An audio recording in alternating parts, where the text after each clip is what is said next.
নমস্কাৰ পোনপ্ৰথমে আপোনালোক সকলোকে স্বাগতম জনাইছোঁ অসমীয়া সৃষ্টিমূলক ইউটিউব চেনেল দা AS01 ব্লগলৈ আৰু আজি মানে দিনটোত ডিউটিলৈ যোৱা নাই তাৰ কাৰণে অলপ বেলেগ কামত ঘূৰি ফুৰিছোঁ দুদিনমান তাৰ কাৰণে আজি ভাবিলোঁ কি কালিৰ পৰা কাম কৰোঁ আৰু আজি গৈ আছোঁ অফিচত মালকেইটা লৈ আহোঁ মানে পাৰ্চেলকেইটা কালিৰ পৰা কাম আৰম্ভ কৰিম তো ব'লক অলপমান গৈ থাকোঁ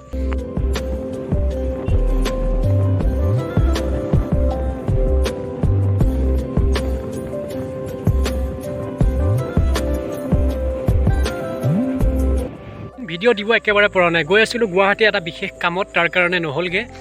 ভাবিলোঁ ভিডিঅ' বনাম বুলি ভাবোঁ কিন্তু গুৱাহাটীততো জানেই না একদম দিগদাৰ ভিডিঅ' বনাবৰ কাৰণে আৰু কাম কৰি থকা সময়ত একেবাৰে মনে নাযায় ভিডিঅ' কৰাৰ তো আপোনালোকৰ খবৰ খাতি জনাব কমেণ্ট বক্সত আশা কৰোঁ সকলো ভালেই আছেই আৰু মই আছোঁ দিয়ক আৰু আমাৰ I love travel and food Bikash Chhetri Bikash দাৰো 1 মিলিয়ন ছাবস্ক্ৰাইবাৰ কমপ্লিট হৈ গ'ল তো তেওঁকো আমাৰ ইয়াৰ পৰা জনাইছোঁ আমাৰ চেনেলৰ তৰফৰ পৰা জনাইছোঁ আন্তৰিক শুভেচ্ছা অভিনন্দন তেওঁৰ চেনেলটো 1 মিলিয়ন নহওক 10 মিলিয়নলৈ গতি লওক তাৰে কামনা কৰিছোঁ